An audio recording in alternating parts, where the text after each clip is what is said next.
Hello everyone. आपका स्वागत है 45 डेज जेईई मेंस के क्रैश कोर्स में। तो आज हम पढ़ेंगे कोवलेंट बॉन्ड फिजन के बारे में। कोवलेंट बॉन्ड फिजन दो तरीके का होता है, देखो ध्यान से, होमोलिटिक क्लीवेज और हेटेरोलिटिक क्लीवेज। चलिए, काफी इंटरेस्टिंग टॉपिक है। एक तो हम पढ़ेंगे होमोलिटिक क्लीवेज और एक हम पढ़ेंगे हेटेरोलिटिक क्लीवेज, और उसके बाद हम काफी इंपॉर्टेंट बातें पढ़ेंगे। ठीक है, तो पहले हम पढ़ते हैं होमोलिटिक क्लीवेज है क्या, होमोलिटिक फिजन है क्या। अब होमो से आप समझ सकते हो, होमो मतलब एक तरीके से घर, है ना, सेम। तो यहां पे हुआ क्या, होमोलिटिक फिजन में refers to the breaking of a covalent bond where each bond retains one of the shared, right, समझिए ध्यान से, each bonded atom retains one of the shared electrons. मतलब हुआ क्या, ए और बी के बीच में एक बॉन्ड है। मान लीजिए यहां पर एक बॉन्ड में आपको पता है, मान लीजिए क्या, एक बॉन्ड में 2 इलेक्ट्रॉन्स होते हैं। अब मैं कह देता हूं ए और बी की अप्रोक्सीमेटली जो इलेक्ट्रोनेगेटिविटी सेम है, मतलब इनकी इलेक्ट्रॉन को पुल करने की टेंडेंसी जो सेम है, होगा क्या, एक इलेक्ट्रॉन इधर चला जाएगा, एक इलेक्ट्रॉन इधर चला जाएगा, क्योंकि दोनों के अप्रोक्स जो है इलेक्ट्रोनेगेटिविटी सेम है, या आप कह सकते हो इलेक्ट्रॉन को पुल करने की टेंडेंसी सेम है, शेयर्ड पेयर इलेक्ट्रॉन्स को। तो रिजल्ट क्या करेंगे, resulting in the formation of 2 radicals. तो यहां से बनेंगे आपका एक रेडिकल बनेगा ए रेडिकल और एक रेडिकल बनेगा बी रेडिकल। इन ऑड इलेक्ट्रॉन स्पीसीज को बोल देते हैं हम रेडिकल्स। होमोलिटिक जो फिजन है वो रिप्रेजेंट किया जाता है सिंगल हेडेड एरो से। आप देख सकते हैं इसको फिश हुक एरो या सिंगल हेडेड एरो बोल देते हैं। आर एक्स पर हमने हीट और लाइट का यूज किया, तो हुआ क्या, एक इलेक्ट्रॉन इस बॉन्ड से आर पे चला गया और एक इलेक्ट्रॉन चला गया एक्स पे, तो ये हुआ आर डॉट और एक्स डॉट, जिसको हम बोलते हैं एल्काइल फ्री रेडिकल, और ये बन गया एक्स रेडिकल। तो इस तरीके से होती है होमोलिटिक क्लीवेज। अब आता है कोवलेंट बॉन्ड फिजन में। हमने पहले पढ़ा होमोलिटिक क्लीवेज। कोवलेंट बॉन्ड जो बनता है वो म्यूचुअल शेयरिंग से बनता है, आपको पता ही है, म्यूचुअल शेयरिंग से, ठीक है जी, म्यूचुअल शेयरिंग से। अब हम उसका फिजन कर रहे हैं, कैसे, होमोलिटिक हमने कर लिया, अब हेटेरोलिटिक देख लेते हैं। हेटेरोलिटिक फिजन में आप यहां पर देख सकते हैं ब्रेकिंग तो होगी कोवलेंट बॉन्ड की, जहां पर एक बॉन्डेड एटम्स दोनों इलेक्ट्रॉन्स को रख लेगा अपने पास और रिजल्ट करेगा आयंस का फॉर्मेशन। मतलब मैं कहता हूं ए और बी के बीच में एक बॉन्ड है, मैं कहता हूं ए ज्यादा ताकतवर है बी से, मैं कहता हूं ए ज्यादा इलेक्ट्रोनेगेटिव है बी से, मैं कह रहा हूं ए की ज्यादा जो इलेक्ट्रॉन को पुल करने की टेंडेंसी वो ज्यादा है बी से। तो होगा क्या, ये जो दोनों इलेक्ट्रॉन्स यहाँ पे बैठे हुए हैं ना इस बॉन्ड में, ये दोनों इलेक्ट्रॉन चले जाएंगे ए के पास और यहाँ पे रह जाएगा कुछ नहीं, तो मतलब पॉजिटिव, यहां से नेगेटिव।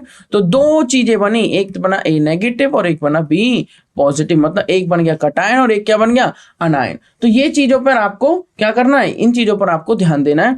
आप देखिए यहाँ पर लिखा हुआ है both of the shared electrons resulting in the formation of 2 ions, मतलब कटायंस और anions. The atom that retains the electrons becomes negatively charge, जो इलेक्ट्रॉन ले लेता है वो नेगेटिवली चार्ज हो जाता है और दूसरा वाला बना लेता है पॉजिटिवली चार्ज, ठीक है, एंड फॉर्म से नेगेटिवली चार्ज आयन, जिसको हम कह देते हैं अनायन।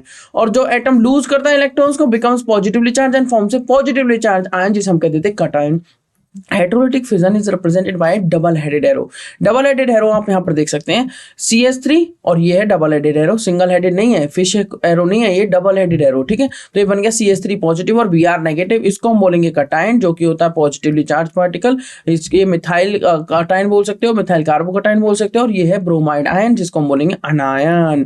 क्या बोलेंगे, अनायन, ठीक है। हमने पढ़ लिया होमोलिटिक क्लीवेज और हेटेरोलिटिक क्लीवेज। अब कुछ इलेक्ट्रॉनिक इफेक्ट्स पढ़ लेते हैं, ठीक है। इलेक्ट्रॉनिक इफेक्ट्स में हम पढ़ रहे हैं इलेक्ट्रोमेरिक इफेक्ट। क्या पढ़ रहे हैं, इलेक्ट्रोमेरिक इफेक्ट। तो इलेक्ट्रोमेरिक इफेक्ट देखते हैं ध्यान से। जो इलेक्ट्रोमैग्नेटिक इफेक्ट है is the movement of electrons in a pi bond और a lone pair of electrons in response to the attack of an electrophile और न्यूक्लियोफाइल। बहुत अच्छी बात है। इलेक्ट्रोमेरिक जो इफेक्ट है ये टेम्पररी इफेक्ट है। कैसा इफेक्ट है, टेम्पोरेरी, परमानेंट इफेक्ट नहीं है। It leads to the formation of a new covalent bond. Actually में इसमें क्या होता है, इलेक्ट्रोमेरिक इफेक्ट में पाई बॉन्ड डिलोकलाइज होते हैं एक तरीके से।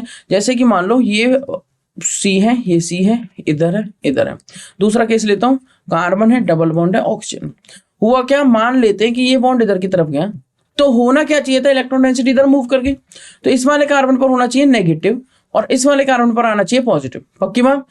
अब 2 केस है, आने वाला है इलेक्ट्रोफाइल और एक है आने वाला है न्यूक्लियोफाइल।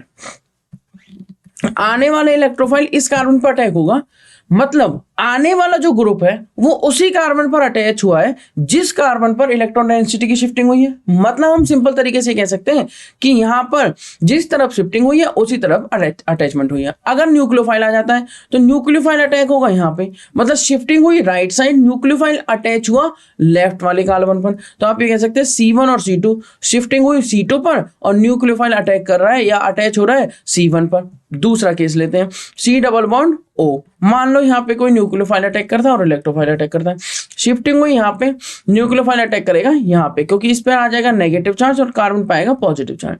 इस बेसिस पर इलेक्ट्रॉनिक इफेक्ट जिसको हम ई इफेक्ट कह देते हैं वो दो तरीके का हो जाता है, एक प्लस ई इफेक्ट और एक माइनस ई इफेक्ट, आने वाले इलेक्ट्रोफाइल और न्यूक्लियोफाइल के अकॉर्डिंग। ठीक है, अब देखते हैं टाइप्स ऑफ इलेक्ट्रोमेरिक इफेक्ट, जिसमें है पहला plus E effect. It involves a movement of electrons towards the attacking electrophile. आने वाला इलेक्ट्रोफाइल और जिस तरफ इलेक्ट्रोफाइल आएगा उसी तरफ मूवमेंट हो रही है इलेक्ट्रॉन्स की। इलेक्ट्रॉन डोनेटिंग ग्रुप इस बॉन्ड की फॉर्मेशन को क्या करते हैं, फैसिलिटेट करते हैं। मतलब वही वाली बात हुई कि मैंने ये लिया, ये बॉन्ड इधर किया, इस पे नेगेटिव आया, इस पे पॉजिटिव आया, आने वाला इलेक्ट्रोफाइल पर ये इधर से अटैक हो जाएगा और आने वाला इलेक्ट्रोफाइल इसी पर अटैच हो जाएगा, इस पर रह जाएगा पॉजिटिव और इस पर आ जाएगा इलेक्ट्रोफाइल। इस तरीके से आप समझ सकते हैं। ठीक है, ये प्लस ई इफेक्ट हो गया। कौन सा, प्लस ई। अब माइनस ई इफेक्ट क्या कर रहा है, involve the movement of electrons away from the attacking electrophile. अगर कोई इलेक्ट्रोफाइल आ रहा है तो वो जब अवे हो जाएगा, मतलब कि जैसे कि मैंने बताया था ये C डबल बॉन्ड O, ठीक है। अब इस पे ये इलेक्ट्रॉन डेंसिटी इधर शिफ्ट होगी, इस पे नेगेटिव और इस पे क्या आएगा, पॉजिटिव। जब कोई इलेक्ट्रोफाइल आएगा तो वो इधर अटैच होना चाहिए, किधर, इधर।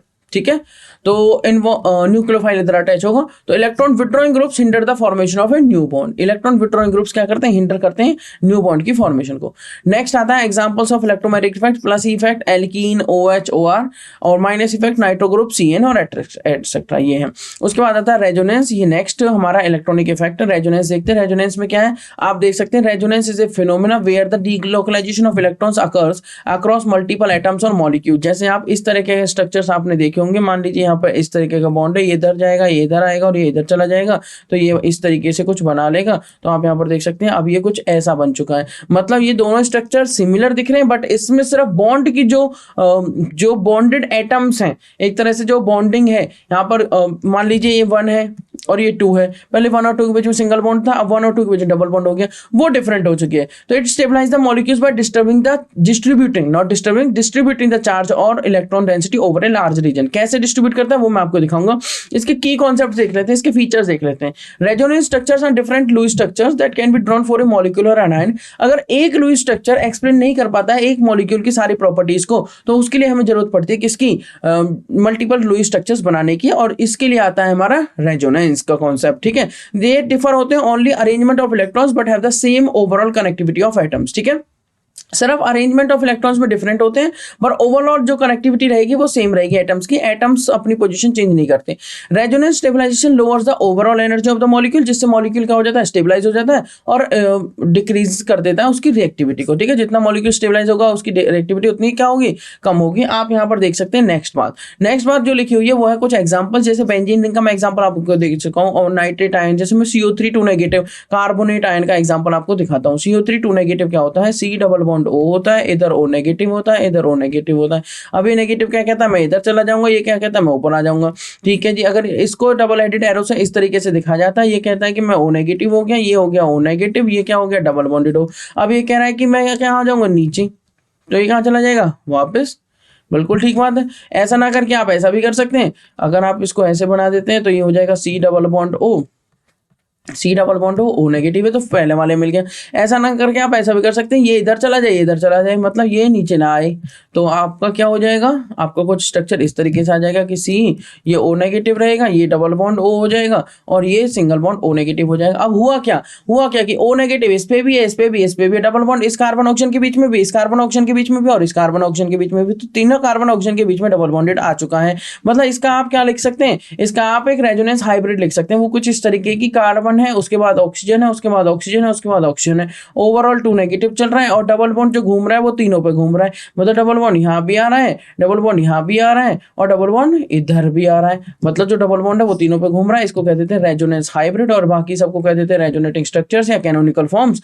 ये हमारा रेजोनेंस हाइब्रिड, ये हमारा रेजोनेंस हाइब्रिड। तो ये काफी इंटरेस्टिंग कॉन्सेप्ट है रेजोनेंस का, जो बहुत हेल्प करता है हमें चीजों को समझने में। उसके बाद नेक्स्ट बात आ जाती है हाइपर कॉन्जुगेशन, जिसको हम बोलते थे नॉन बॉन्डेड रेजोनेंस। क्या बोलते थे? No bond resonance. ये रेजोनेंस की तरह है बट इसमें बस बॉन्ड नहीं होता। कैसे नहीं होता वो समझिए।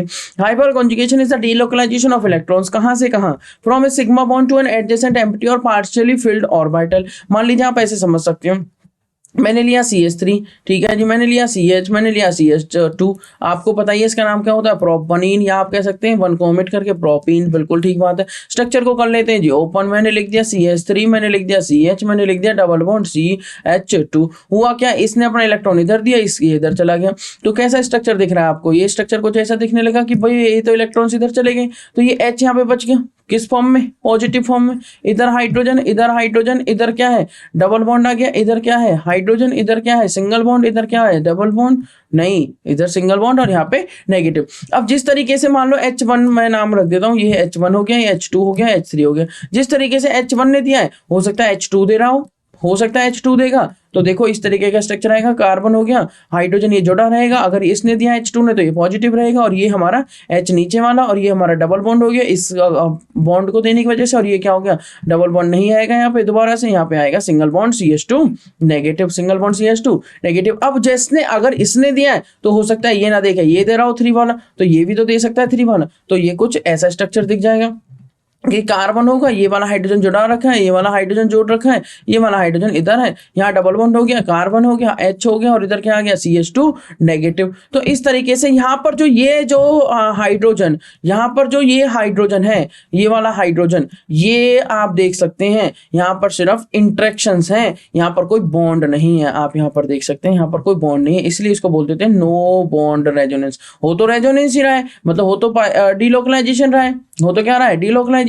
ठीक है, इस तरीके से आप इनको समझ सकते हैं। तो इट स्टेबलाइज द मॉलिक्यूल्स और ion by increasing the electron density around the carbon atom. ठीक है, इस तरीके से क्या कर देता है? स्टेबलाइज कर देता है। अब नेक्स्ट बात आती है। नेक्स्ट बात क्या कहती है कि stability. Hyperconjugation increasing the stability of the molecule और आयन। ठीक है, it is more prominent in carbocations and free radicals. Carbocations और फ्री रेडिकल्स में ज्यादा प्रोमिनेंट है, क्योंकि कार्बोकटायन की साइड, जिस कार्बन पर पॉजिटिव चार्ज होता है उसकी साइड वाले कार्बन पर जितने हाइड्रोजन होंगे वो उतने ज्यादा इलेक्ट्रॉन डेंसिटी उसको प्रोवाइड करेंगे उसके एम्प्टी ऑर्बिटल में, और इस वजह से उसकी स्टेबिलिटी बढ़ जाएगी। Effect on reactivity. Hyperconjugation can increase the reactivity of a molecule by stabilizing the transition state. बिल्कुल ठीक बात है। Examples: stability of alkyl carbocations, stability of alkyl free radicals, tertiary carbocations are the most stable followed by secondary and primary carbocations. आप ऐसे समझ सकते हैं। इस पे एक पॉजिटिव आ गया, इस C पे एक पॉजिटिव आ गया, मैं इसको यहाँ पे ड्रॉ कर देता हूँ। चलिए, तो आप इसको ऐसे समझ सकते हैं कि कार्बन है, उस पर CH3 है, उधर CH3 है, उधर CH3 है और इस पे आ गया पॉजिटिव। बहुत अच्छी बात है। फिर मैंने क्या किया? कार्बन लिखा, उस पे हाइड्रोजन लिखा, इधर CH3 लिखा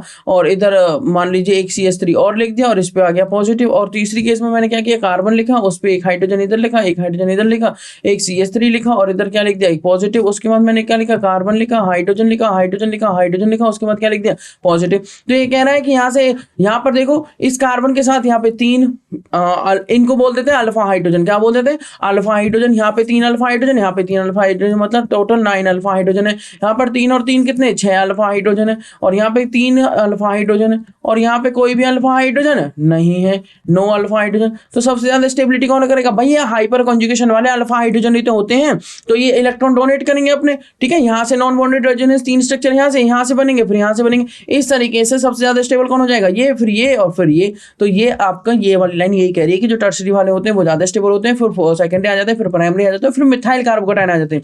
stability increases with increasing substitution. जैसे जैसे सब्स्टिट्यूशन बढ़ता रहता है उस तरीके से स्टेबिलिटी बढ़ती रहती है। अब स्टेबिलिटी बढ़ चुके हैं तो रिएक्टिविटी पढ़ लेते हैं। अब रिएक्टिव इंटरमीडिएट कौन कौन से बनते हैं? जैसे आप पढ़ चुके हैं कार्बोकटाइंस, कार्बोनाइंस, फ्री रेडिकल्स, तो उन्हें देख भी लेते हैं। जो कार्बोकटाइंस होते हैं वो एक्चुअली में ऑर्गेनिक आयंस होते हैं जहां पर एक कार्बन एटम के साथ पॉजिटिव चार्ज होता है। They are also known as carbonium ions. उसको हम क्या कहते थे, कार्बन और ईएम आयन लगाते हैं हम चार्ज के लिए, तो कार्बोनियम आयन। तो स्ट्रक्चर कैसा होता है, कोई बहुत सारे कार्बोकटाइन है, मान लो मैंने लिखा बेंजीन, मान लीजिए मैंने लगा दिया CH2, मान लीजिए मैंने लिख दिया उसके ऊपर पॉजिटिव चार्ज, तो इसको बोल देते हैं बेंजाइल कार्बोकटाइन। क्या बोल देते हैं जी, बेंजाइल कार्बोकटाइन। बेंजाइल कार्बोकटाइन, जैसे मैंने लिखा CH3, मैंने लिखा CH2, मैंने लिखा पॉजिटिव, इसको बोल देते हैं इथाइल कार्बोकटाइन। मैंने लिखा बेंजीन, मैंने लिखा पॉजिटिव, तो इसको बोल देते हैं फिनाइल कार्बोकटाइन। तो इस तरीके से कार्बोकटाइन आपके क्या बन सकते हैं, कार्बोकटाइन बन सकते हैं। ठीक है, तो कार्बन पर चार्ज है पॉजिटिव, तो इसको बोल देते हैं कार्बोनियम आयन। अब देखिए यहाँ पे carbocations have an empty p orbital on the positively charge carbon atom which makes them electron deficient. इस बात को भी समझ लेते हैं। आप यहाँ पे देखिए कार्बन, उसके बाद मैंने लिखा हाइड्रोजन, उसके बाद मैंने लिखा हाइड्रोजन, उसके बाद मैंने लिखा हाइड्रोजन, और इधर क्या लिखा मैंने, पॉजिटिव चार्ज। चलिए इसमें सिग्मा बॉन्ड काउंट कर लेते हैं। आपने देखा यहाँ पे 1 सिग्मा, यहाँ पे 2 सिग्मा, यहाँ पे 3 सिग्मा। आपने देखा सिग्मा 1 S को दिया, 2 P को दिया, तो हाइब्रिडाइजेशन तो आ गया sp2। इसका मतलब ये हुआ कि जो कार्बन का हाई स्पीड टू हाइब्रिडाइजेशन मतलब प्लेनर स्ट्रक्चर हो गया। तो इस टाइप से ये हाइड्रोजन हम बना लेते हैं यहाँ पे, ये डिंग डिंग डिंग इस टाइप से, और यहाँ पे पॉजिटिव चार्ज लगा दिया। अब यहाँ पे एक एम्प्टी ऑर्बिटल बैठा हुआ, ये एम्प्टी ऑर्बिटल, इस एम्प्टी ऑर्बिटल में तो है पॉजिटिव चार्ज। ठीक है, तो ये आपका इस तरीके से आप समझ सकते हैं कि कार्बन एटम के पास sp2 हाइब्रिडाइज्ड है और with an trigonal planar geometry, जो मैंने आपको शो कर दिया। The positive charge is localised on the carbon atom. Positive charge कहाँ पे लोकलाइज्ड है, कार्बन एटम पर लोकलाइज्ड है। उसके बाद मूव करेंगे, स्ट्रक्चर मैंने आपको शो कर दिया है। ठीक है, नेक्स्ट बात आती है stability of carbocation. Carbocations can be classified as primary carbocation, secondary carbocation, tertiary carbocation based on the number of carbon atoms bonded to the carbocationic carbon. क्या कह रहा है ये, समझ लेते हैं। ये कहना चाह रहा है कि जो कार्बन है जिसपे पॉजिटिव चार्ज है उस पर अगर एक हाइड्रोजन है, दूसरा भी हाइड्रोजन है और तीसरा भी हाइड्रोजन है, तो इसको बोलते हैं मिथाइल कार्बोकटाइन। क्या बोलते हैं जी, मिथाइल कार्बोकटाइन। और ये कह रहा है कि अगर इस पर सब्स्टिट्यूशन कर देते हैं, मतलब यहाँ पे कोई आर ग्रुप लगा देते हैं, वो आर ग्रुप कुछ भी हो सकता है, मिथाइल, इथाइल, प्रोपाइल, एनब्यूटाइल, जो एटसेट्रा। ठीक है, और यहाँ पर पॉजिटिव चार्ज है तो इसको बोल देते हैं प्राइमरी कार्बोकटाइन। अगर मैंने कार्बन पर जिस पर पॉजिटिव है उस पर एक H, देखिए ध्यान से, कार्बन जिस पर पॉजिटिव है उस पर मैंने लगाया एक हाइड्रोजन, उसके बाद मैंने लगाया दूसरा हाइड्रोजन, और दूसरा हाइड्रोजन मैंने लगा दिया R, और यहाँ पर भी एक R, तो इसको बोल देते हैं सेकेंडरी कार्बोकटाइन। R कुछ भी हो सकता है, R is an alkyl group. ठीक है, R यहाँ पे क्या हो सकता है, एल्काइल ग्रुप, ध्यान रखिए। उसके बाद कार्बन है और उस पर मैंने 3 R ग्रुप लगा दिए, ये देखिए जी। अब ये हो गया टर्शरी कार्बोकटाइन। तो ये सेकेंडरी हो गया, टर्शरी हो गया। टर्शरी वाला ज्यादा स्टेबल होता है अकॉर्डिंग टू हाइपर कॉन्जुगेशन। इस तरीके से स्टेबिलिटी ऑर्डर चल जाता है, हाइपर कॉन्जुगेशन वापस इसके स्टेबिलिटी ऑर्डर देख सकते हैं। तो प्राइमरी कार्बोकटाइन, सेकेंडरी और देन टर्शरी कार्बोकटाइन की स्टेबिलिटी ऑर्डर हो गया। उसके बाद नेक्स्ट बात आती है कार्बोनाइन। अगर कार्बन पर पॉजिटिव चार्ज होता है तो उसे बोल देते हैं कार्बोनाइन, सॉरी कार्बोकटाइन, और कार्बन पर अगर नेगेटिव चार्ज होता है तो उसे बोल देते हैं कार्बोनाइन। तो carbanion is an organic ion in which carbon atom has a formal negative charge. बिल्कुल ठीक बात है, it is a type of reactive intermediate in organic chemistry. बिल्कुल बनते हैं, आपने अभी तो देखे थे, C डबल बॉन्ड C, इधर ये इधर गया तो इस पे आया नेगेटिव। ठीक है, तो ये बन के कार्बोकटाइन और ये बन के carbanion. Carbanions are formed by the loss of a proton from a carbon atom.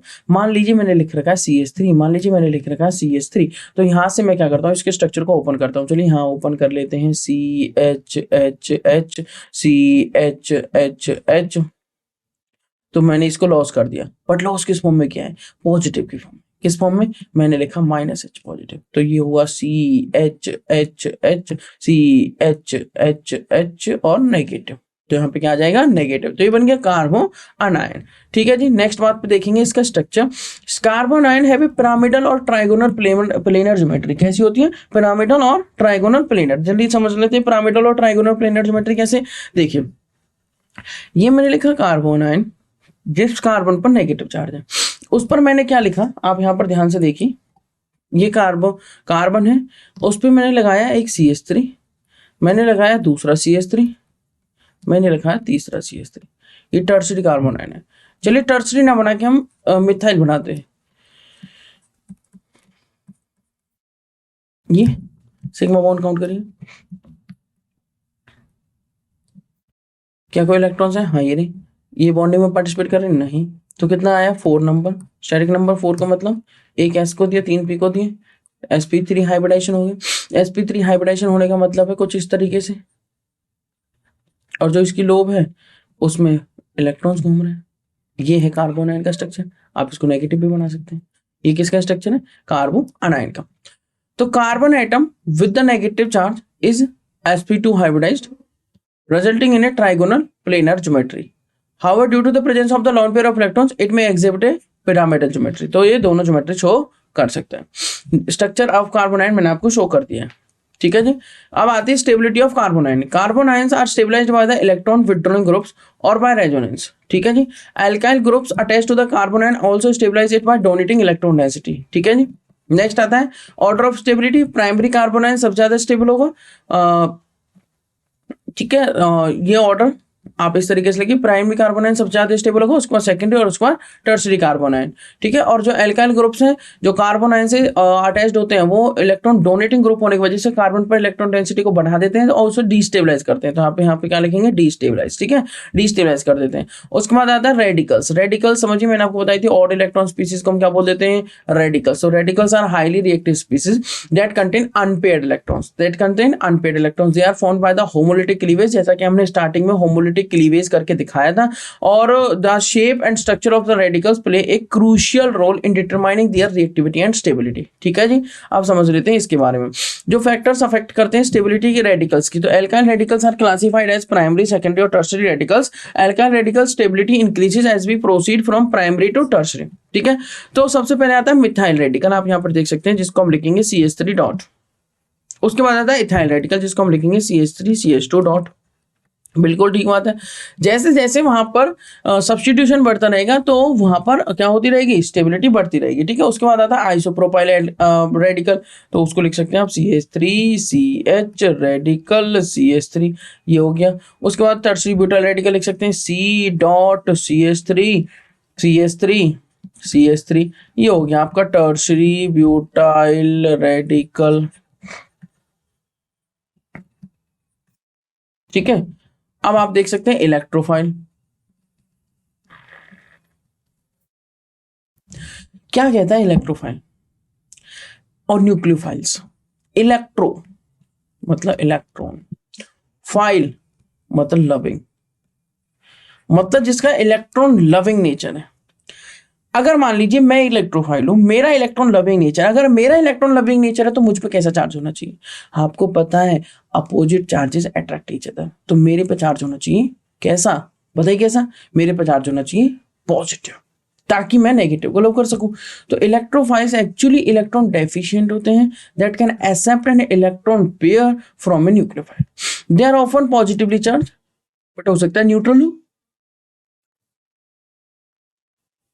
or have a partial positive charge. Electrophiles are attracted to regions of high electron density. Examples of electrophiles includes carbocations and positively charged ions. हो सकता है जो Lewis acid है जैसे BF3, ये भी electron accept कर सकता है, ये भी इलेक्ट्रोफाइल की तरह काम कर सकता है, ठीक है। तो इस तरीके से और इलेक्ट्रोफाइल तो बहुत सारे हैं, जैसे आपके CH3 पॉजिटिव हो गया, जो भी आपके R पॉजिटिव हो गए, ये सभी H पॉजिटिव हो गया, ये सभी इलेक्ट्रोफाइल का तो काम कर रहे हैं जिन पे पॉजिटिव चार्ज है। न्यूक्लियोफाइल्स देख लेते हैं। न्यूक्लियो मतलब न्यूक्लियस, और न्यूक्लियस पर कैसा चार्ज होता है, पॉजिटिव, मतलब पॉजिटिव, और फाइल मतलब लविंग, मतलब पॉजिटिव लविंग, उनको क्या कहते हैं, न्यूक्लियोफाइल्स। तो अगर ये पॉजिटिव लविंग है तो ये खुद कैसे होंगे, डेफिनेटली इलेक्ट्रॉन रिच। तो nucleophiles are electron rich species that can donate an electron pair to an electrophile, बिल्कुल ठीक बात है। They are often negatively charge और have a partial negative charge, neutral भी हो सकते हैं। न्यूक मतलब लॉन पेयर कंटेनिंग स्पीसीज, आप कह सकते हैं लॉन पेयर कंटेनिंग स्पीसीज जो होंगे वो भी न्यूक्लियोफाइल की तरह एक्ट करेंगे। Nucleophiles are attracted to regions of low electron density. Example जैसे कार्बन आयंस हो गया और नेगेटिवली चार्ज आयंस, जैसे आपका OH नेगेटिव हो गया, जैसे आपका OR नेगेटिव हो गया, जैसे आपका H नेगेटिव हो गया, जैसे आपका और क्या एग्जांपल दे सकते हैं, NH3 हो गया, ये भी न्यूक्लियोफाइल की तरह काम करेगा, ठीक है। तो आप इस तरीके से समझ सकते हो। चलिए अब नेक्स्ट आ जाती है कुछ रिएक्शंस। तो हम पहले पढ़ेंगे रिएक्शंस में हम पढ़ने जा रहे हैं क्या, सब्स्टिट्यूशन रिएक्शन। तो सब्स्टिट्यूशन आप पढ़ चुके हो ऑलरेडी स्मॉलर क्लासेस में। सब्स्टिट्यूशन डिस्प्लेसमेंट के नाम से आपने देखा A, आपने देखा BC, आपने कहा बन गया AC, आपने कहा बन गया निकल गया B, आपने कहा A ज्यादा रिएक्टिव है B से, तो A ने B को पुश किया और B को बाहर निकाल दिया, खुद जुड़ गया, AC बना लिया, बिल्कुल ठीक बात है। देख लेते हैं जरा सब्स्टिट्यूशन और उसके बाद समझेंगे। Substitution reactions are chemical reaction in which an atom और group of atoms is replaced by another atom और ग्रुप ऑफ एटम्स। बिल्कुल ठीक बात है। In organic chemistry substitution reactions are commonly seen in reactions involving halogens such as the substitution of a hydrogen atom with a halogen atom. मान लीजिए आपने लिखा CH3H, इसको बोलते हैं मीथेन, आपने इसका हैलोजनेशन किया और आपने क्या किया, मान लो H2 ऐड किया HNO की प्रेजेंस, मान लो Cl2 ऐड किया HNO की प्रेजेंस में, तो आपने क्या कर दिया, इसका हेलोजनेशन कर दिया इस तरीके से, यहाँ पे CH3Cl बन गया। अगर Cl2 ऐड किया HNO की प्रेजेंस में तो हाइड्रोजन रिप्लेस हुआ है और चला गया एक क्लोरीन एटम के साथ, हाइड्रोजन को रिप्लेस कर दिया मीथेन से क्लोरीन ने। तो इस तरीके से तो टाइप्स ऑफ सब्स्टिट्यूशन रिएक्शंस होती है न्यूक्लियोफिलिक सब्स्टिट्यूशन। न्यूक्लियोफिलिक मतलब न्यूक्लियोफाइल को सब्स्टिट्यूट करेगा। It is a type of organic reaction where an electron rich nucleophile replaces a leaving group. जो भी न्यूक्लियोफाइल की तरह काम करता है, बट क्योंकि वो लीव कर रहा है तो उसे बोलते थे लीविंग ग्रुप, तो उसके अंदर लीविंग टेंडेंसी ज्यादा होनी चाहिए, मतलब वो लीव होने के बाद स्टेबल हो जाना चाहिए। It is an important reaction in organic chemistry and widely studied in JEE syllabus. तो टाइप्स ऑफ सब्स्टिट्यूशन रिएक्शन जो न्यूक्लियोफाइल वाली जो सब्स्टिट्यूशन रिएक्शंस होती हैं उनमें दो टाइप्स आ जाते हैं, एक आ जाता है SN1 और एक आ जाता है SN2। ठीक है, एक SNI भी आता है, बट हम अभी SN1 और SN2 को डिस्कस करेंगे। SN1 रिएक्शंस क्या होती है, सब्स्टिट्यूशन, S का मतलब सब्स्टिट्यूशन, इस तरीके से लिखना है, S कैपिटल एंड सबस्क्रिप्ट में, और 1 को इधर लिखना है, ठीक है, ऊपर नहीं लेके जाना है। तो सब्स्टिट्यूशन न्यूक्लियोफिलिक, 1 का मतलब यूनिमोलिकुलर, मतलब स्टार्टिंग में सिर्फ एक ही मॉलिक्यूल है। Substitution nucleophilic unimolecular mechanism. In this mechanism the reaction occurs in 2 step. तो ध्यान ये देना है कि जो SN1 है वो 2 स्टेप है, और जब हम SN2 पढ़ेंगे वो 1 स्टेप होगी। तो स्टेप 1 होता है इसमें फॉर्मेशन ऑफ ए कार्बोकैटायन या जनरेशन ऑफ कार्बोकैटायन इंटरमीडिएट। कैसे होते, डिपार्चर ऑफ लीविंग ग्रुप से, मतलब आप ये भी कह सकते हैं कि कार्बोकैटायन जनरेट होता है लीविंग ग्रुप के डिपार्चर से। और nucleophilic attack on the carbocation by the nucleophile. ठीक है, nucleophilic attack on the carbocation by the nucleophile. जो SN1 रिएक्शंस होती हैं occurs mainly in tertiary substrate and proceeds by carbocation intermediate. ठीक है, ये चीजें आपको क्या रखनी है, माइंड में रखनी है हमेशा। आप देखिए ध्यान से मैं कैसे समझाता हूं आपको। पहला स्टेप क्या कह रहा है, जनरेशन ऑफ कार्बोकैटायन। मतलब मान लीजिए मैंने लिखा CH3 और इस इधर लिख दिया Cl, तो ये यहां से निकल जाएगा।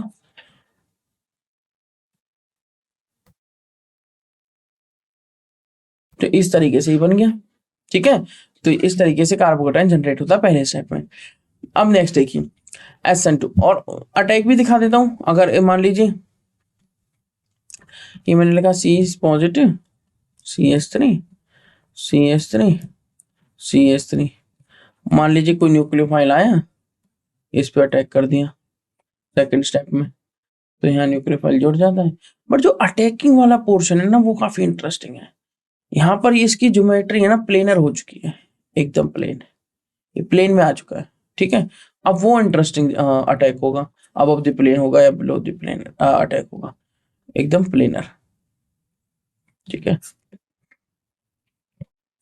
चलिए एक बार SN2 समझ लेते हैं। S for substitution, N for nucleophilic, 2 for bimolecular mechanism. In this mechanism reaction occurs in a single step. Reaction एक स्टेप में होती है।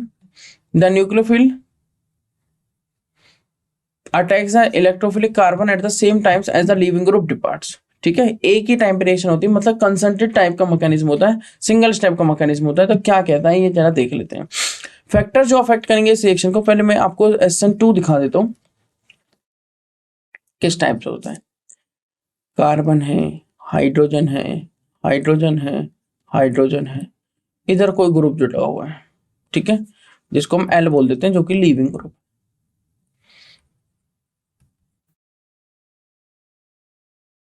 इसमें बैक साइड अटैक होता है,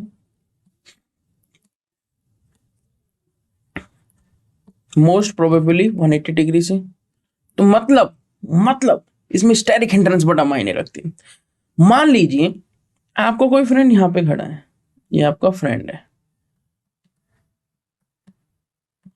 और ये मतलब एक बड़ा सुपरस्टार है, मान लो आप यहां पर हो, ठीक है, यो आप यहां पर हो, ये आप हो।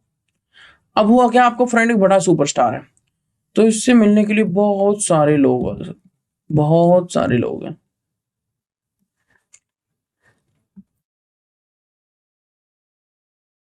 कलेक्ट हुए, गैदर्ड हुए आपके फ्रेंड से मिलने के लिए, इस तरीके से। अभी फ्रेंड दिख नहीं रहा है, तो एक्चुअली फ्रेंड को मैं रेड या चलिए ग्रीन कलर कर देते हैं, ये आपका फ्रेंड। अब हुआ क्या, आपको मिलना फ्रेंड से, आप यहाँ पे आओगे, इनको पुश करोगे, पुश करोगे, पुश करोगे, पुश करोगे, पुश करोगे, पुश करोगे, पुश करोगे, पुश करोगे, पुश करोगे, पुश करोगे, तब यहाँ पे पुश करोगे। अब दूसरा केस लेते हैं, आपका फ्रेंड है, ये आप हो,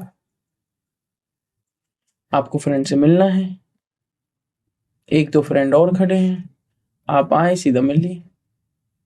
तो किस केस में आपकी जो मीटिंग हुई है वो इजीली हुई है, कौन से केस में बताइए, इस वाले केस में, मतलब स्टेरिकली जो हिंडर्ड ज्यादा होगा उस केस में मीटिंग मुश्किल होगी, और स्टेरिकली हिंडर्ड जो कम होगा उस केस में मीटिंग आसानी से होगी। मतलब जब यहाँ पे बल्कि ग्रुप रहेंगे, जब यहाँ पे बल्कि ग्रुप रहेंगे, अगर यहाँ पे बल्कीनेस इंक्रीज होती है तो अटैक स्लो होगा, और अगर बल्कीनेस इंक्रीज नहीं होती है तो अटैक स्लो नहीं होगा, फास्ट होगा।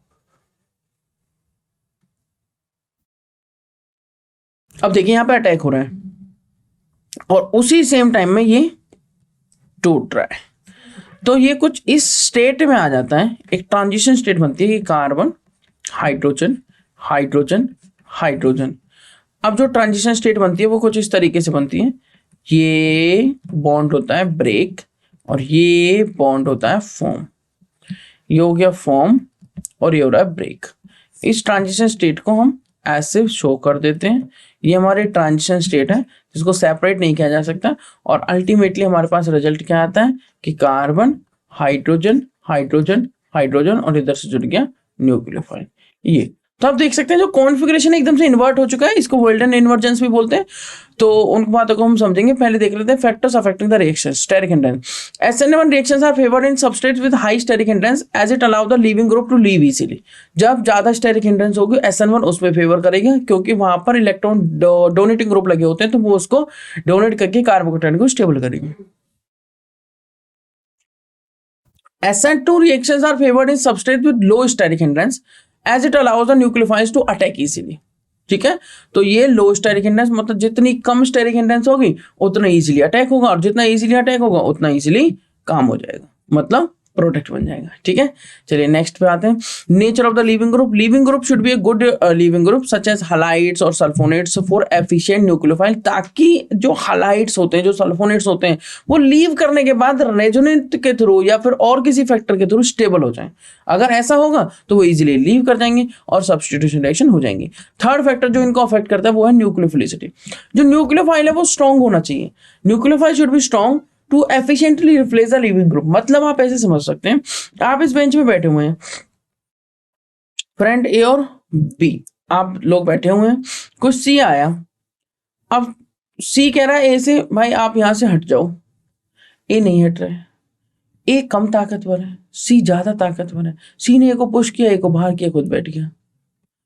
अब ए ज्यादा ताकतवर है, सी कम ताकतवर है, सी कह रहा है कि भाई आप यहाँ पे हट जाओ, ए ज्यादा ताकतवर है, सी ने पुश किया, वापस आ गया, नहीं हो पा रहा। दोनों केसेस पॉसिबल है ना। तो न्यूक्लियोफाइल जो आने वाला ग्रुप है उसको स्ट्रॉन्ग होना चाहिए ताकि अटैक हो जाए और वो उसको रिप्लेस कर दे लिविंग ग्रुप को। न्यूक्लियोफिलिसिटी डिपेंड्स करती है फैक्टर्स पे, जैसे चार्ज हो गए, इलेक्ट्रोनेगेटिविटी हो गई, सॉल्वेंट इफेक्ट्स हो गए। ठीक है, अब आते हैं next types of substitution reaction, जिसमें हम पढ़ रहे हैं electrophilic substitution reaction. Next time पहला टाइप हमने पढ़ा न्यूक्लियोफिलिक सब्स्टिट्यूशन रिएक्शन, अब हम पढ़ रहे हैं electrophilic substitution reaction.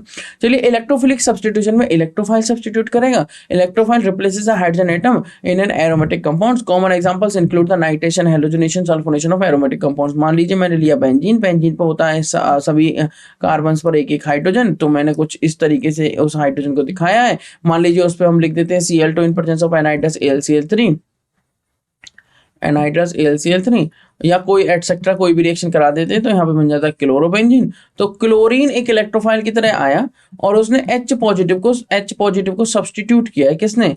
Chlorine positive ने। ठीक है, इस तरीके से आप समझ सकते हैं। इसी तरीके से नाइट्रेशन हो जाएगा, क्लोरीनेशन है, ऐसे ही फ्लोरीनेशन, ब्रोमिनेशन। ठीक है, फ्लोरीनेशन इतनी इजीली नहीं होता। चलिए नेक्स्ट आता है, next reaction addition reaction. Substitution में हमने दो टाइप पढ़े। पहला टाइप हमने कौन सा पढ़ा? पहला टाइप हमने पढ़ा न्यूक्लियोफिलिक सब्स्टिट्यूशन रिएक्शन। दूसरा टाइप हमने पढ़ा electrophilic substitution reaction. Nucleophilic substitution reaction में हमने दो और मैकेनिज्म पढ़े, एक SN1 और एक SN2। मतलब दो तरीके से न्यूक्लियोफिलिक सब्स्टिट्यूशन हो सकता है। SN1 जो कि था सब्स्टिट्यूशन न्यूक्लियोफिलिक यूनिमोलिकुलर मैकेनिज्म, और SN2 जो कि था सब्स्टिट्यूशन न्यूक्लियोफिलिक बायोमोलिकुलर मैकेनिज्म। तो ये चीजें आपको क्या रखनी है? माइंड में रखनी है। अब एडिशन रिएक्शंस हम करने जा रहे हैं। एडिशन रिएक्शंस क्या है? जैसे नाम ही बता रहा है, एडिशन हो रहा है। तो addition reactions are chemical reaction in which two or more reactants combine to form a single product. बिल्कुल ठीक बात है। In organic chemistry addition reactions are commonly seen in reactions involving alkenes and alkynes. मान लीजिए कोई भी आपने alkene ली, C डबल बॉन्ड C, इधर ये H और H लगा दिए। आपने कहा मैं इस पे हाइड्रोजन HCl या HBr को ऐड करना चाह रहा हूँ, तो आप क्या प्रोडक्ट पाओगे? आप पाओगे CHH और बॉन्ड सिंगल हो जाएगा, इधर भी H, इधर भी H, इधर भी R लग जाएगा, और इधर क्या लग जाएगा? H एक और। तो ये क्या हुआ? दोनों ही ये भी दोनों ऐड हो गए और एक प्रोडक्ट दिया। तो इसको बोलते हैं एडिशन टाइप रिएक्शन। ये एल्कीन्स और एल्काइंस में जनरली देखी जाती हैं।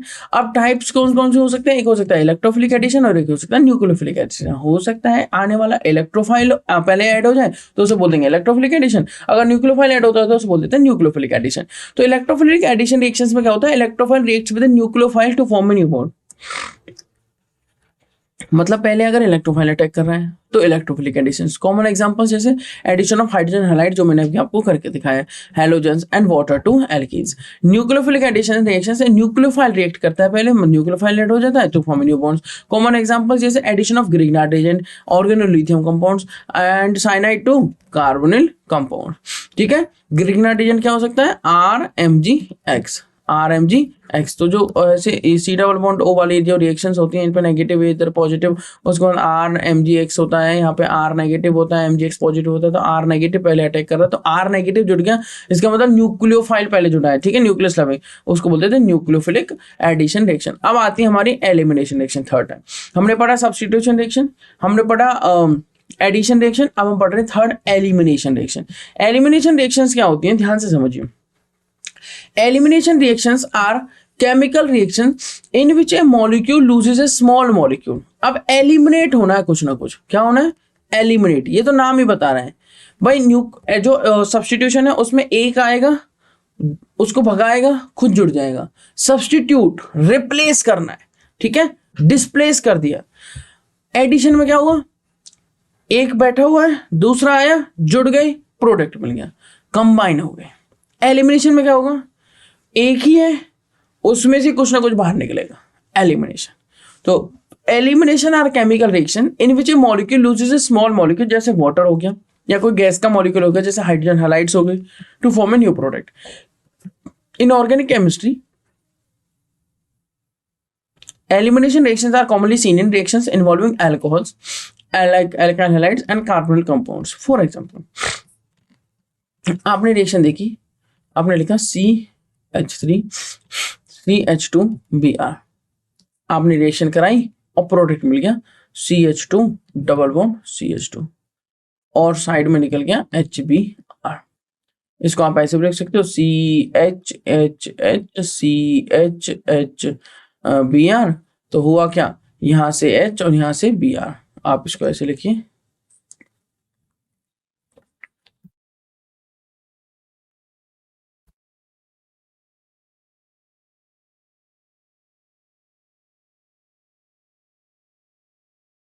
इस तरीके से। तो इसको आप ऐसे दिखा सकते हैं, ठीक है। इसको इथीन बोल देते हैं, बन गया प्रोडक्ट। तो इस तरीके से आप प्रोडक्ट बना सकते हैं, इस तरीके से आप प्रोडक्ट बना सकते हैं। तो यहाँ आपको ध्यान देना है, इस तरीके से आप प्रोडक्ट बना सकते हैं। जैसे एथाइल ब्रोमाइड से इथीन बन गया, ठीक है। एलिमिनेशन रिएक्शन हम पढ़ रहे हैं। तो ये कुछ एग्जांपल्स हैं। अब देखते हैं टाइप्स ऑफ एलिमिनेशन रिएक्शन। एक होती है E1 एलिमिनेशन। E1 मतलब E for elimination, 1 for unimolecular, जैसे SN1 था, S for substitution, N for nucleophile, 1 for unimolecular. तो E1 उसी तरीके से E for elimination, 1 for unimolecular. ये एक 2 स्टेप मैकेनिज्म है, जैसे SN1 कैसा था 2 स्टेप, और ये भी कैसी रहेगी 2 स्टेप प्रोसेस। इसमें पहले क्या होगा, आयनाइजेशन ऑफ द सबस्ट्रेट, पहले आयनाइजेशन होगा सबस्ट्रेट का ताकि कार्बोकेटाइन बन सके।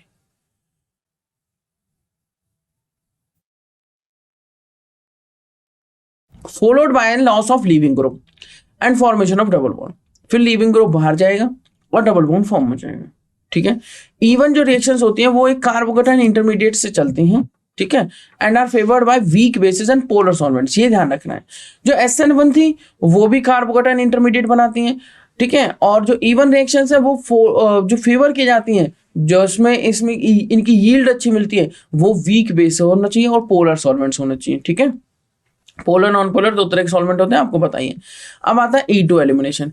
E2 elimination, E for elimination, 2 for biomolecular, 2 for biomolecular.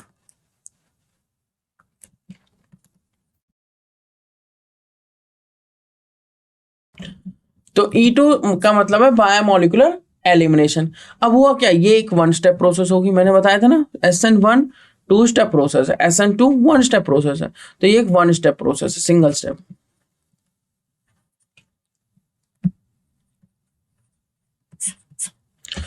Simultaneous removal of a proton and a leaving group to form a double bond, इसमें एक साथ ही तो क्या होता है, प्रोटॉन का रिमूवल होता है and leaving group to form a double bond.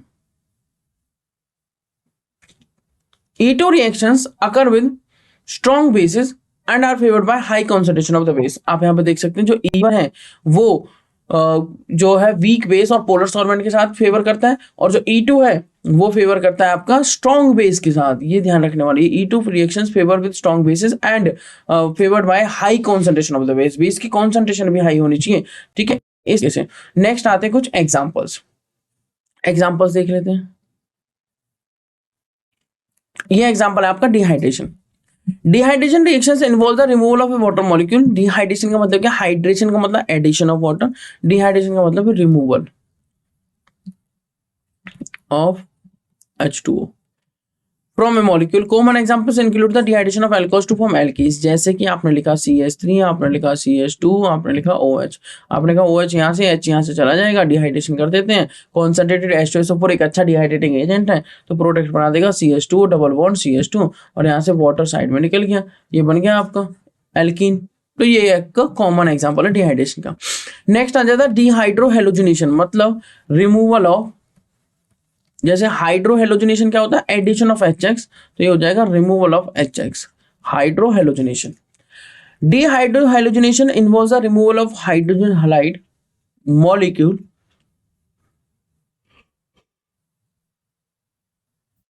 From an alkyl halide.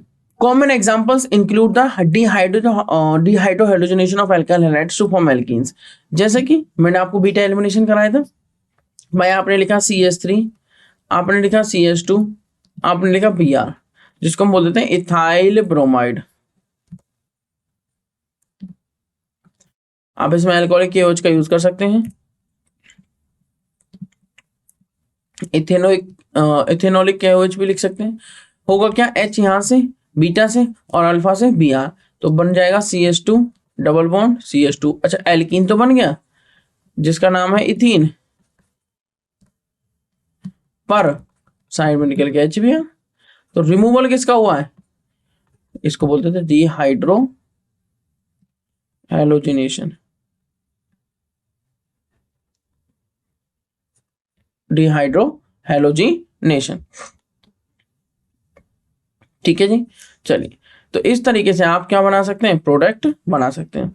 Next देखते हैं रीअरेंजमेंट रिएक्शन। तो अब तक हमने कौन से टाइप पढ़ लिए, हमने पढ़ लिया सब्स्टिट्यूशन रिएक्शन, हमने पढ़ लिया एलिमिनेशन रिएक्शन, हमने पढ़ लिया एडिशन रिएक्शन। अब हम फोर्थ टाइप पढ़ने जा रहे हैं रीअरेंजमेंट रिएक्शन। रीअरेंजमेंट नाम ही बता रहा है रीअरेंजमेंट होनी चाहिए। देखते हैं, rearrangement reactions are chemical reactions in which the atoms in a molecule rearrange to form a new molecule or isomer.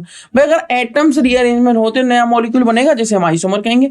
वही केमिकल फॉर्मूला अगर सेम है और अरेंजमेंट डिफरेंट है तो उसे हम आइसोमर्स ही तो कहते हैं। अब वो स्ट्रक्चरल आइसोमर्स है या स्टीरियो आइसोमर्स है, वो बात अलग है।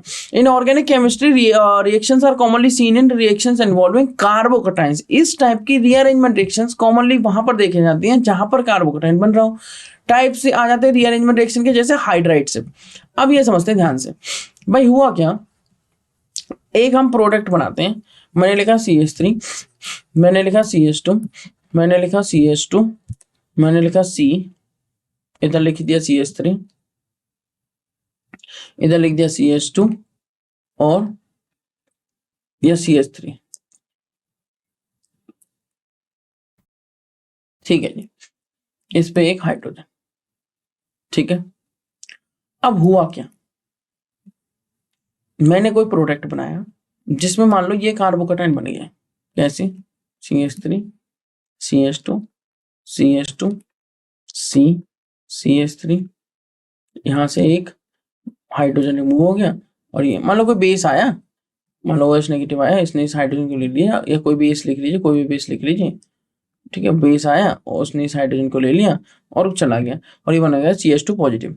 अब क्या होगा, मान लीजिए आने वाला न्यूक्लियोफाइल अटैक करता है, इस पर अटैक कर देगा, प्रोडक्ट आप बना दोगे।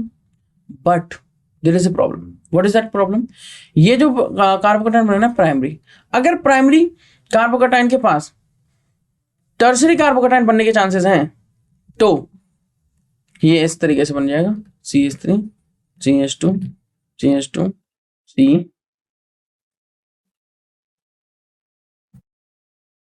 ये बन गया टर्सरी कार्बोकटाइन। अब हुआ क्या, यहां से हाइड्रोजन इधर चला गया, क्या लेके गया है, अपने इलेक्ट्रॉन साथ में लेके गया है। मतलब ये गया H नेगेटिव की फॉर्म में। किस फॉर्म में गया है, H नेगेटिव की फॉर्म में। मैं लिख देता हूं, ये किस फॉर्म में गया है, हाइड्राइड की फॉर्म में। कहां से गया है, मान लो ये 1 और ये 2, तो इसको बोल देते हैं हम 1-2 हाइड्राइड शिफ्ट, 1-2 हाइड्राइड शिफ्ट। ठीक है, जब 1-2 हाइड्राइड शिफ्ट होगी तो इस तरह का कार्बोकटाइन बन जाएगा। अब जो न्यूक्लियोफाइल यहाँ पे अटैक करेगा वो टर्शरी पे करेगा, मतलब ये वाला अटैक ज्यादा प्रीफर होगा, ये वाला अटैक ज्यादा प्रीफर होगा एज कंपेयर टू दिस। तो हुआ क्या, यहाँ पर आप देख सकते हैं हाइड्राइड शिफ्ट।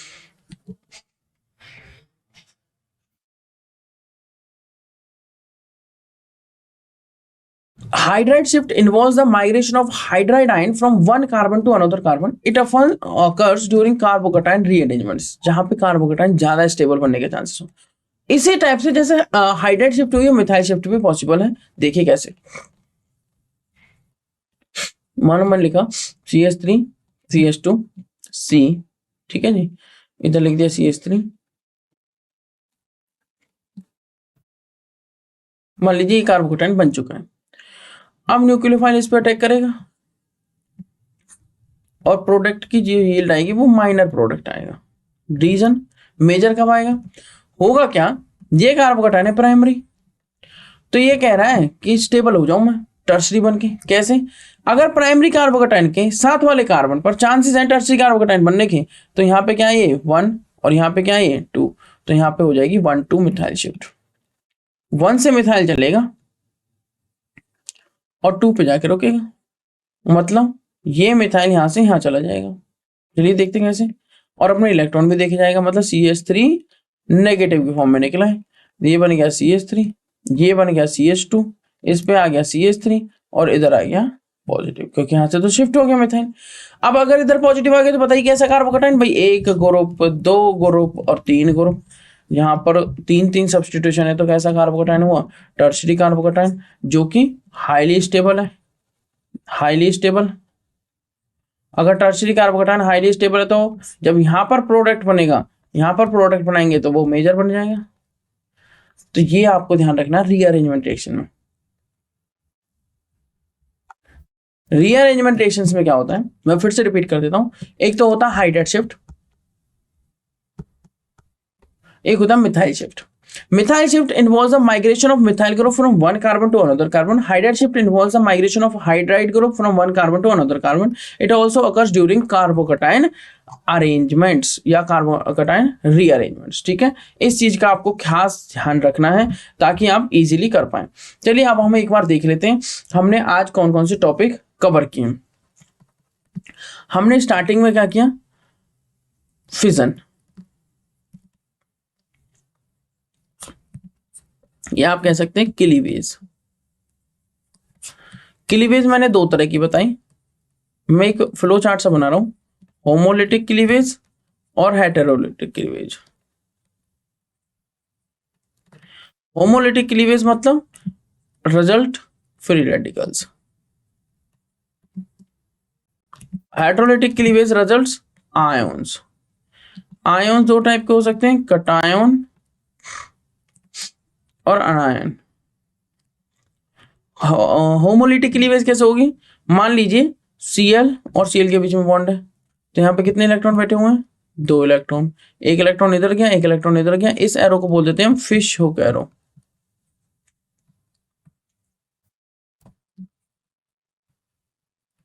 या सिंगल हेडेड एरो।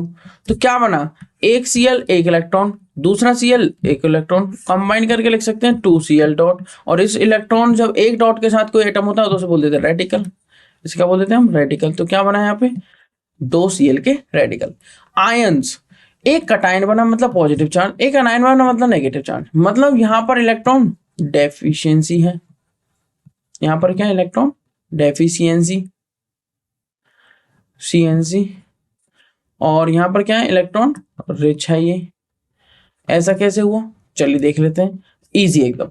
हुआ क्या एक्चुअली में, जब हम क्लीवेज करेंगे होमोलिटिक क्लीवेज और हेटेरोलिटिक क्लीवेज, तो हेटेरोलिटिक क्लीवेज के टाइम पे जो ये A और B हैं, मान लीजिए इनके बीच में कोई बॉन्ड है, तो यहाँ पर 2 इलेक्ट्रॉन्स हैं।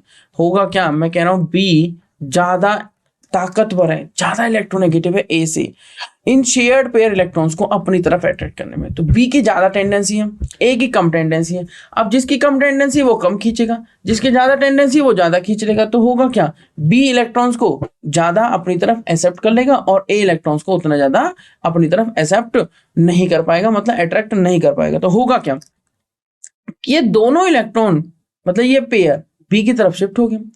तो ए से शिफ्ट हो गया, ए से शिफ्ट नहीं मतलब एक्चुअली में बॉन्डेड से जो शेयरिंग रीजन ए के साथ भी था और बी के साथ भी था वो सिर्फ बी की तरफ चला गया है। इसका मतलब ये हुआ, कि बी ज्यादा ताकतवर था, बी ज्यादा इलेक्ट्रोनेगेटिव था, इसलिए ये हुआ। इसका मतलब ये हुआ कि बी इलेक्ट्रॉन रिच सा दिखने लगेगा और ए इलेक्ट्रॉन डेफिशिएंट सा दिखने लगेगा। मतलब क्योंकि ए से इलेक्ट्रॉन रिमूव हुए, लॉस हुए, तो ए पॉजिटिव बन गया और बी पे गेन हो गया एक तरीके से, तो बी नेगेटिव बन गया। ए पॉजिटिव को हम कटायन बोल देते हैं, बी नेगेटिव को हम अनायन बोल देते हैं। ठीक है जी। क्लीवेज के बाद हमने पढ़ा क्या, पहले हमने पढ़ी होमोलिटिक क्लीवेज और हेटेरोलिटिक क्लीवेज। होमोलिटिक क्लीवेज और हेटेरोलिटिक क्लीवेज के बाद हमने क्या पढ़ना चाहा, हमने चाहा इफेक्ट्स, इलेक्ट्रॉनिक इफेक्ट्स।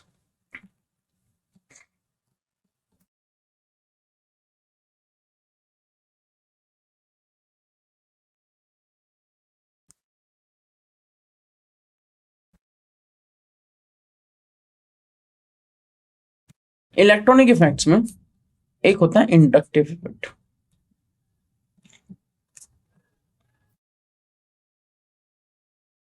एक होता है इलेक्ट्रोमैरिक इफेक्ट।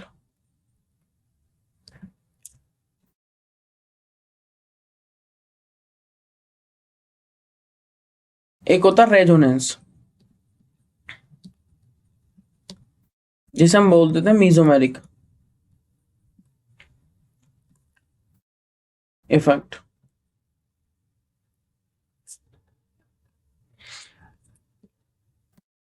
एक होता है hyper conjugation effect. Inductive effect क्या है, आई इफेक्ट। इंडक्टिव इफेक्ट क्या है, आई इफेक्ट।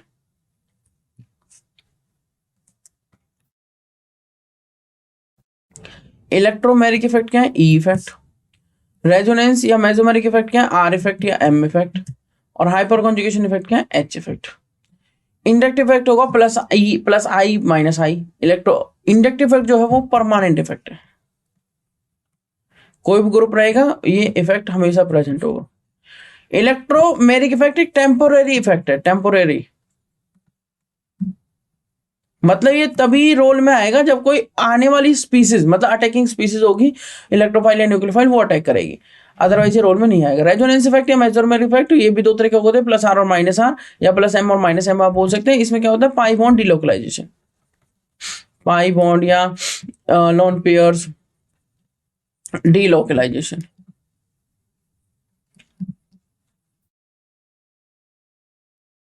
हाइपर कॉन्जुगेशन का दूसरा नाम होता है नो बॉन्ड रेजोनेंस।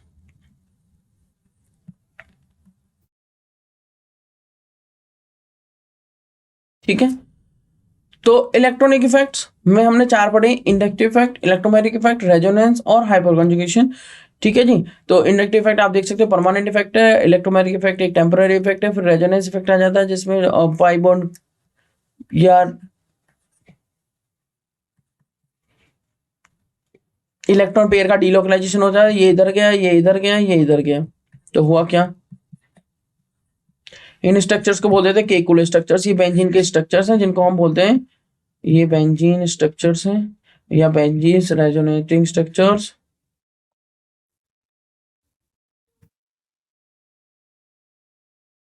अगर मैं इसका हाइब्रिड बनाना चाहूं तो क्योंकि डबल बॉन्ड सभी पे घूम रहा है, इधर भी है, इधर भी है, इधर भी है, इधर भी है, इधर भी है और इधर भी है, तो आप इसको ऐसे दिखा सकते हैं,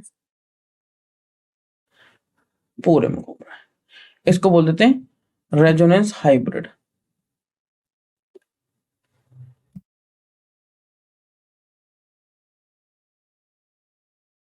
मोस्ट स्टेबल फॉर्म।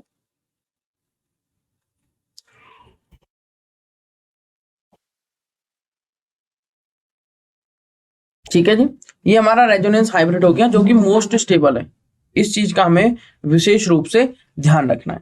उसके बाद हमने क्या कवर किया, देखो पहले हमने कवर किया होमोलिटिक, हेटेरोलिटिक, फिर इलेक्ट्रॉनिक इफेक्ट आ गया जिसमें इंडक्टिव, इलेक्ट्रोमेरिक और रेजोनेटिंग और हाइपर कॉन्जुगेशन। उसके बाद हमने रिएक्शंस देखी, रिएक्शंस, रिएक्शंस में पहले हमने देखी कौन सी रिएक्शन, जल्दी से बताइए, substitution.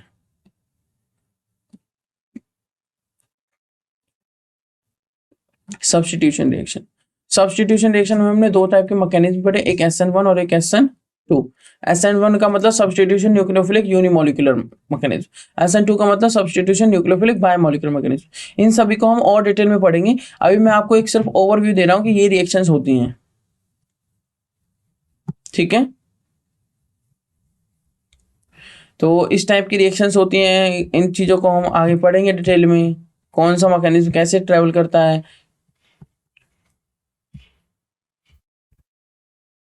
SN1 substitution nucleophilic unimolecular, substitution nucleophilic bimolecular, this is two step,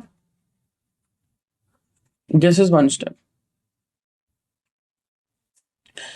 substitution के बाद हमने किया, बताइए, एलिमिनेशन या एडिशन ले लेते हैं।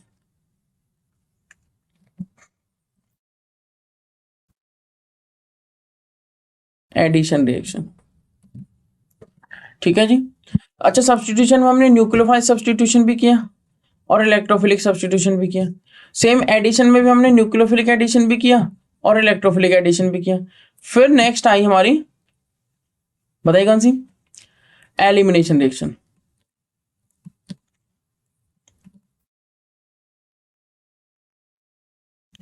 एलिमिनेशन रिएक्शन में हमने जो पढ़ी रिएक्शंस वो इंपॉर्टेंट थी, हमने E1 पढ़ा और E2 पढ़ा। E1 लाइक SN1 ही था, एलिमिनेशन यूनिमोलिकुलर, या इसको कह सकते हैं एलिमिनेशन, और 2 का मतलब बायोमोलिकुलर। ठीक है, ये 2 स्टेप था, मतलब पहले आयनाइजेशन होगा, कार्बोकेटाइन का जनरेशन होगा, फिर अटैक होगा। ठीक है, फिर लीविंग ग्रुप का एलिमिनेशन होगा, सॉरी, ठीक है, और फिर ये क्या था, 1 स्टेप। और last but not the least हमने पढ़ी रीअरेंजमेंट।